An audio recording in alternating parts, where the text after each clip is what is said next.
All right, let's do this. Welcome, ladies and gentlemen, back to the Additional Farmer Cigar Garage Talks. We're in the garage. Special episode here. First off, let me say happy birthday to my friend and my child's godfathers. My children's godfathers. There we go. Special edition here, folks. Something a little different. Wishing my good friend of mine, been friends for over 30 years now. Let's get this started. Sir, I meant to give you this as your birthday gift, but it only seems right that I smoke it. This is a Maker's Mark cigar. They're getting hard to find. This one is cured with the Maker's Mark bourbon. One of your favorite cigars. Meant to give it to you. I was going to offer to smoke one with you, but you know right now, sir, there's a lot of stuff going on in my life. Stuff got crazy. I was going to smoke it at your birthday. Just didn't have the chance. This, sir, is the beer you got me. From New Orleans. The Novi?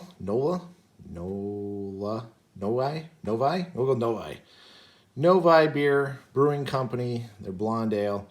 I'm going to get this poured. I'm going to get that light up. We'll be right back. Don't go anywhere. And like that, we're back. Got the cigar lit. Delicious cigar, sir. You open up that tube and just hit with the epic smell of Maker's Mark. Sweet tobacco, sweet cigar. The beer you said you saved me from New Orleans. It's delicious, sir. Happy birthday. So, let's take a little walk down memory lane. Double D, this is your 42nd birthday. For those of you who are not well versed in the lore of science fiction, pulp science fiction, there's a book out there called The Hitchhiker's Guide to the Galaxy. For those of you who know, 42 is the answer of everything, the answer of life. The question and the answer cannot be in the same place at the same time. I believe it can. Haven't known you for 42 years yet. We met in elementary school, grade school as a matter of fact. So let's see, I'm 40 or 42. That would make our friendship, 35 years that we've known each other. Somewhere around there, of course, rounding dates. We're not going to tell how old I am going out that far.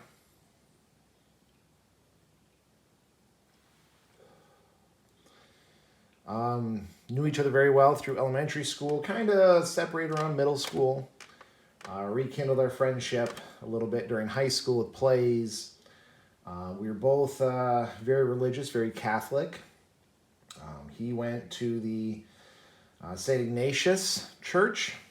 I went to St. Anne's Church, but we did a lot together with retreats and different religious celebrations and ceremonies and whatnot. Our parents knew each other quite well. So yeah. Sir, 42, congratulations.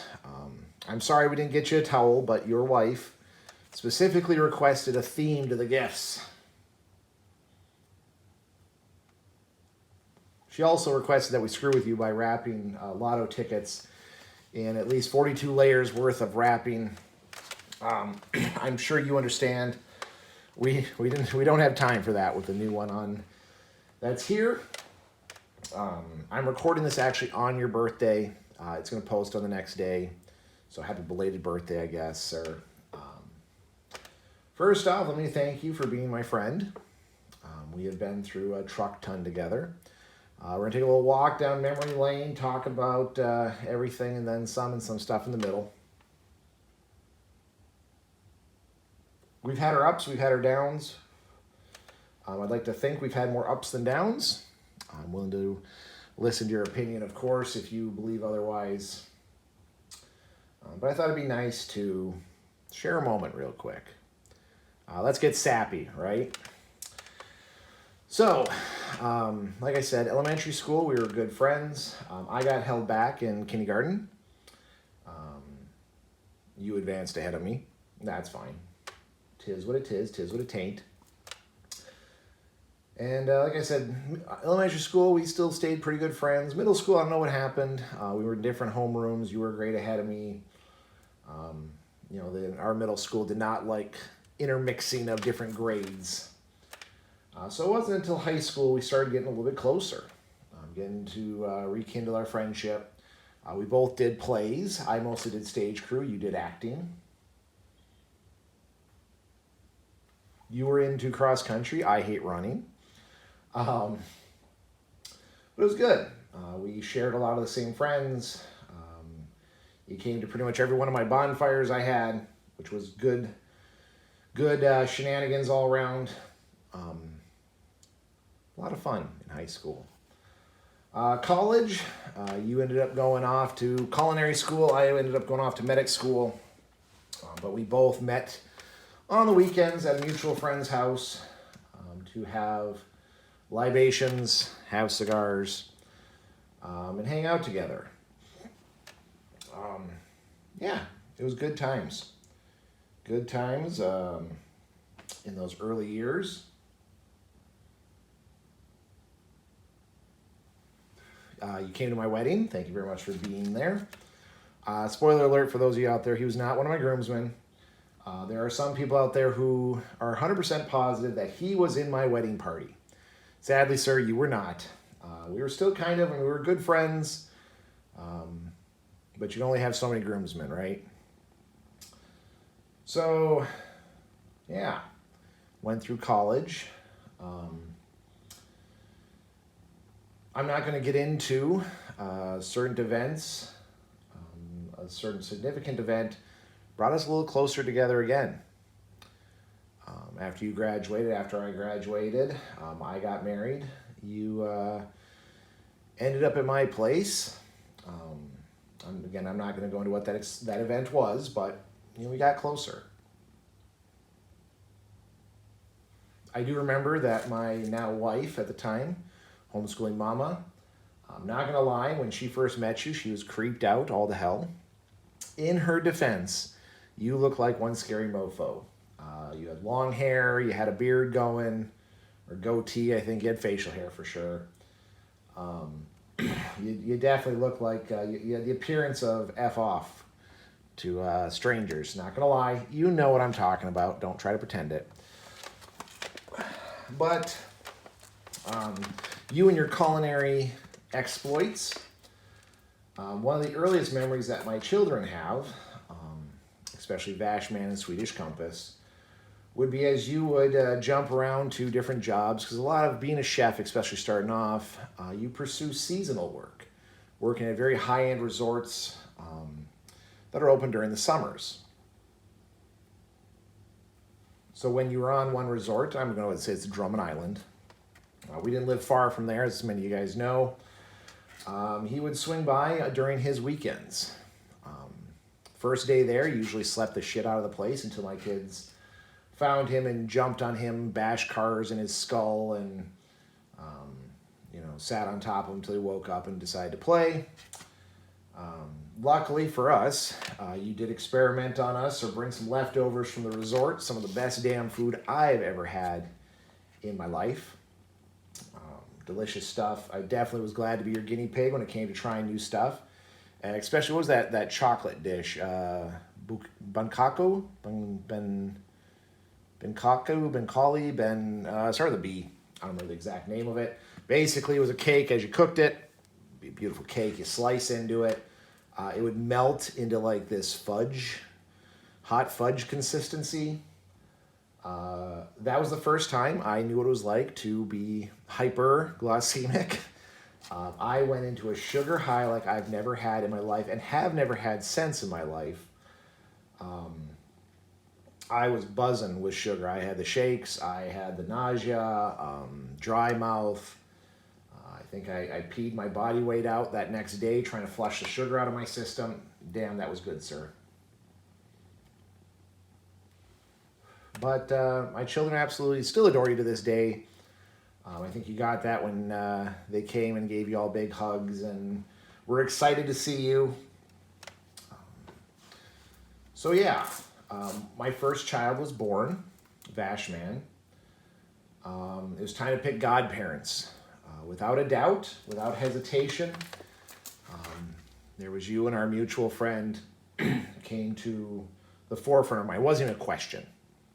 It wasn't even a doubt in my mind who we were going to pick as godparents. I firmly do not believe in picking family as godparents. They're already aunts and uncles.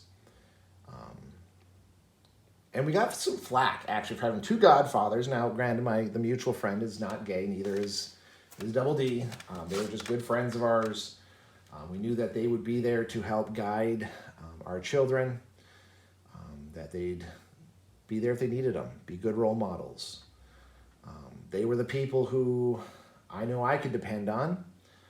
That includes you, Double D. We knew we could depend on you. If we needed something, all we had to do was ask. And the few times we did, you definitely delivered. We were very grateful and proud to have you as most of our kids, all the kids, 6 out of 7. We did with Swedish Compass, being that she was our first girl. We wanted to have a female godmother. Then we also wanted to have, she felt that she wanted to have a different godfather. Because at the time she didn't want to have our kids be, have multiple of the same godparents. We since have regretted that.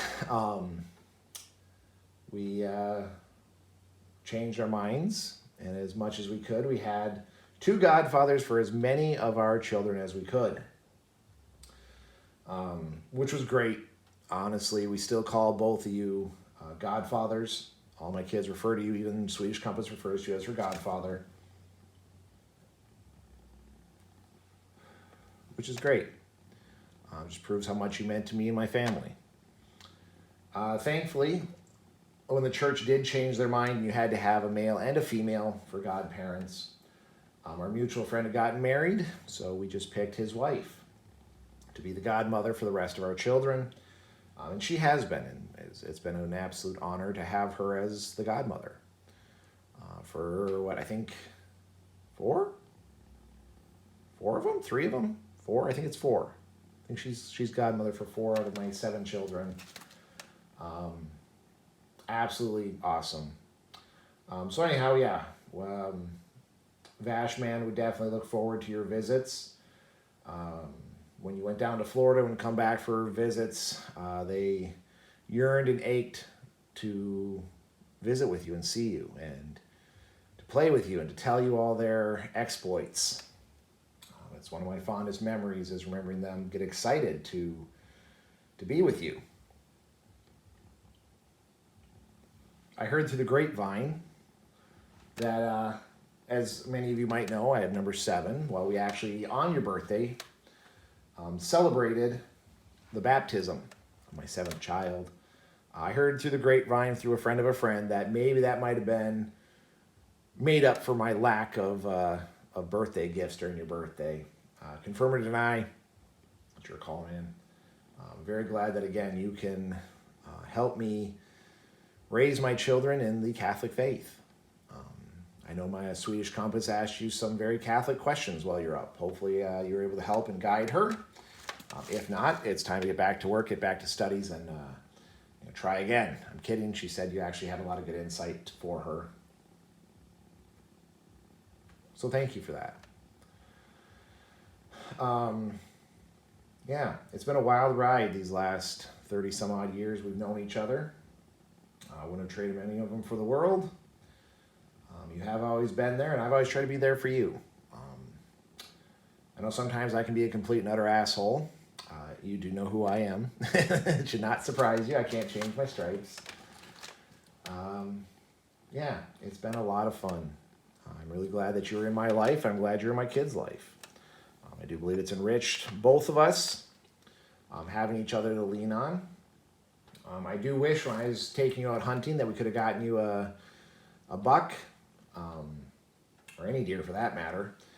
Was not to be. Unfortunately, we were hunting Sugar Island,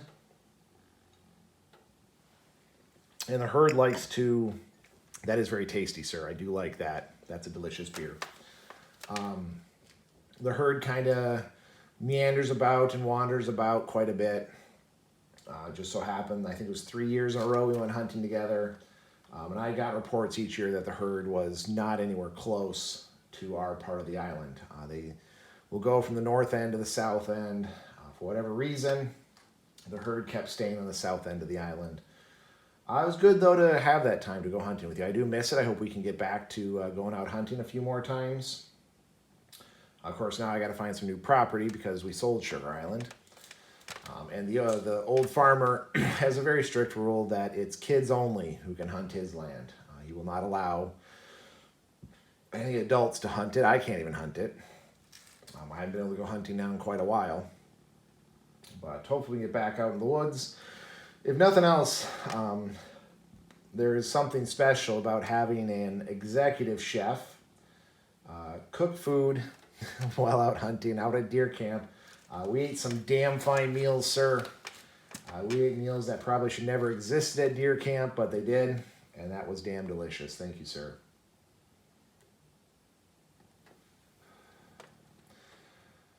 We've been through a lot. You made me your best man in your wedding. Thank you very much. That did mean the world to me. I was glad that I could share that moment with you. That I could be there for you on your day. I don't think I said it. I think I thanked you for making me your best man. I know you definitely maybe didn't appreciate my wedding speech at the time. Although, to be fair, we weren't supposed to give wedding speeches. But your mom, who scares the shit out of me at the time, kind of forced me. So hopefully you did like it. I'll share this with the world today. It's an old Irish blessing where you bless the newlywed couples that their cow dies and their house be filled with holes. As I said then, it seems like kind of a rude blessing to give someone.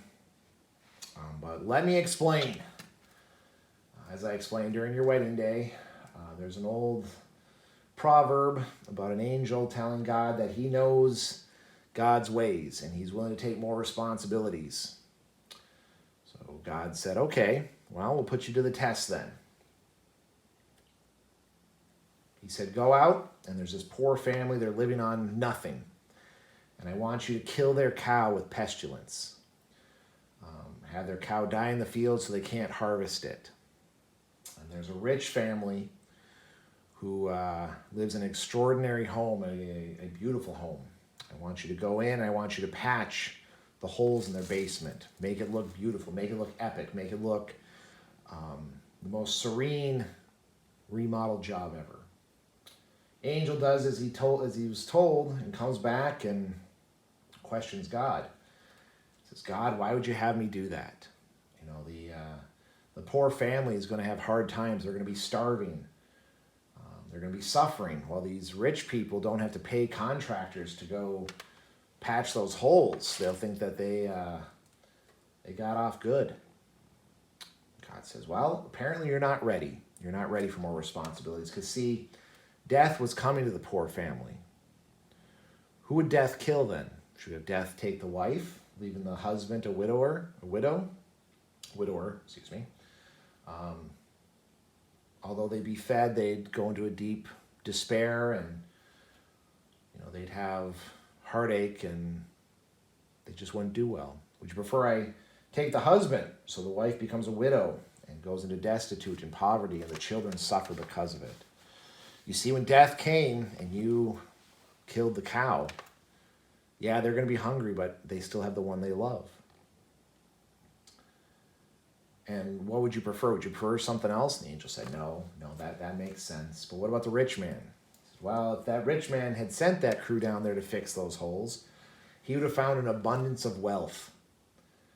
And he'd have taken that wealth and squandered it and kept it to himself and become more greedy and more out of the line with how you should be as a Catholic, as a good Christian, as a good Catholic individual. But when you patch up those holes, he is going to hit on hard times. He's going to learn have to force himself to trust and ask for others for help. He's going to have to humble himself, and he will recover. But when he does, he'll have a greater sense of community. He'll have a greater sense of helping his fellow man. So although he'll lose out on those riches, he'll gain something better. And he'll be a better person because of it, even though he'll be forced to go back to more of a humble start. I'm sure a few people still think that's one of the worst wedding speeches I could have given, but I want to believe that you actually appreciated it. I know your mom did. She said it was one of the best wedding speeches she had, and no one says no to your mom, so there you have it. You were there when I almost lost my wife. It was a tragic moment, a horrifying moment. You and our mutual friend actually pulled me out from the edge. I started to become a very chronic alcoholic. Started drinking a ton. Both of you were there to help me get my life back on track. To realize that at the bottom of that glass, there was nothing but more despair and more heartache. And that what I needed to do was focus more on what I had.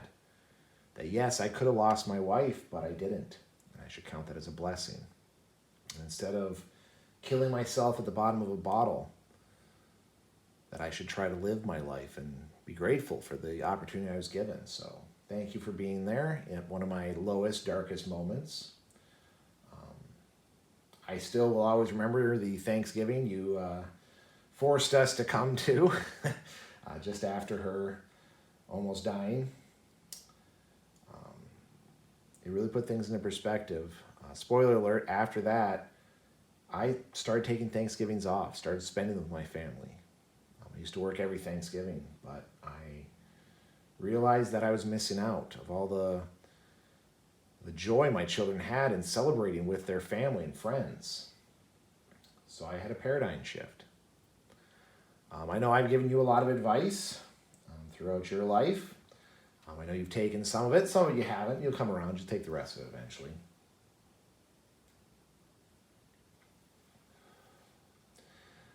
You do know that you are welcome in my house anytime.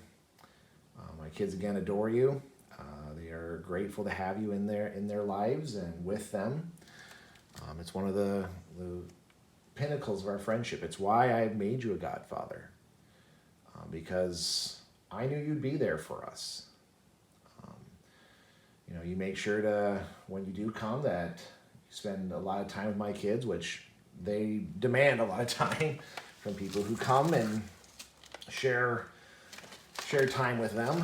They're always sad to see you have to go. It's hard to explain to them that you have your own life and you need to live it. But they know that you do love them and that they are part of your life and they are special.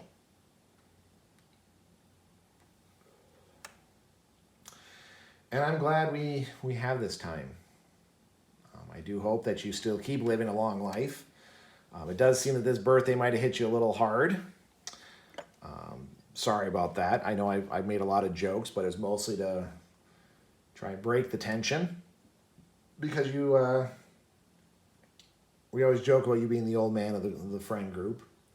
But this is one of the first times I saw you actually acting like the old man. Hopefully what you're going through, you can persevere through. I know you can.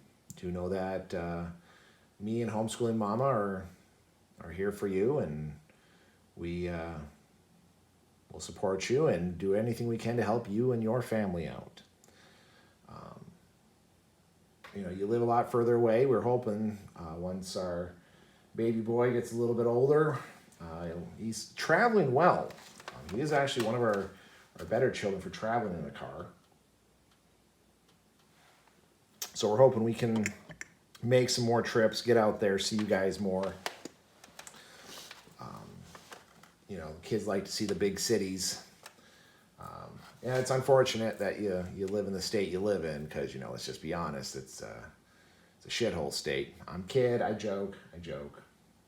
But hopefully here, within, if not this summer, then definitely next summer, we can get out and visit you and get in some trouble, get in some shenanigans.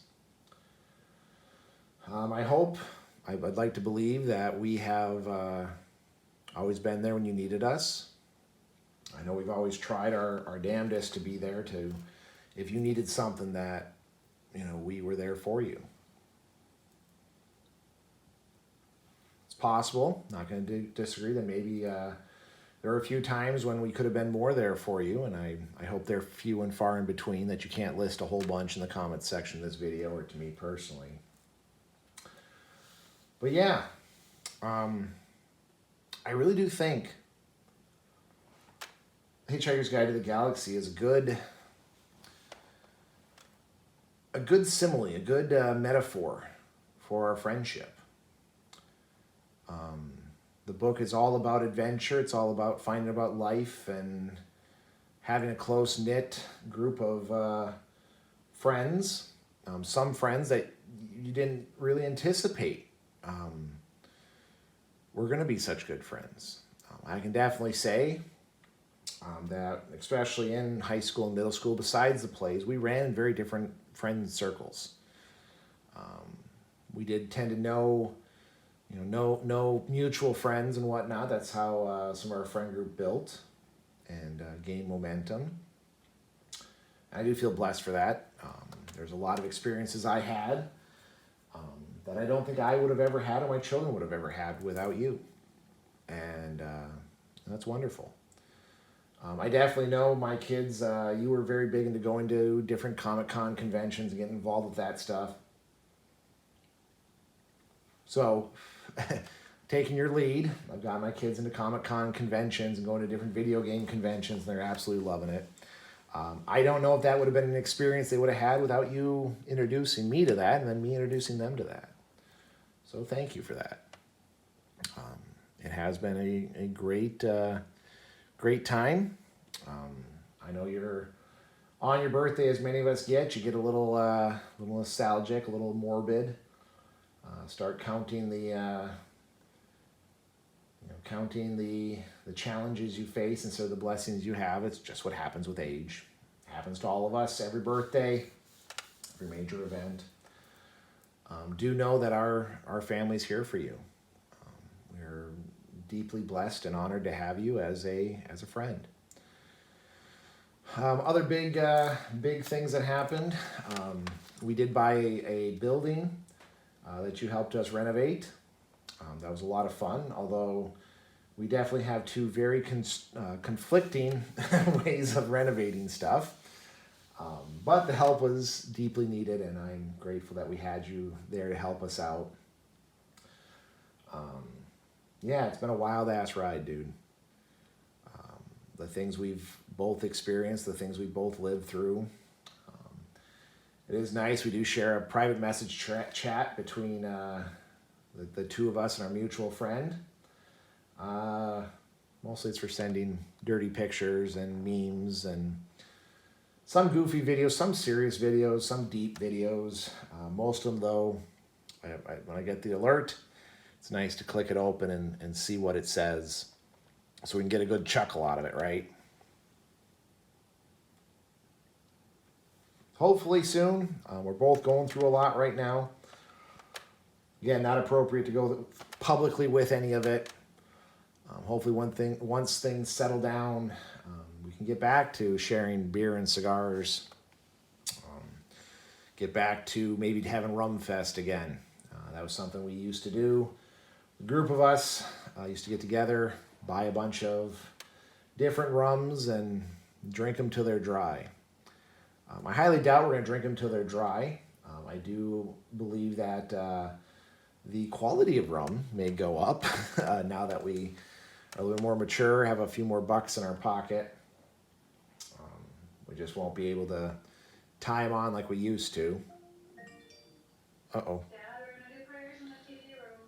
Well, sir, I'm being beckoned to go put some kids to bed. I know you know that they do come first, but sir, you're definitely a close second or third when it comes to that line of people. My family's first. You're high on that list, sir. Anyway, I need to go tuck some kids into bed. Delicious cigar, delicious beer. Happy birthday. We'll see you soon. Stay safe out there.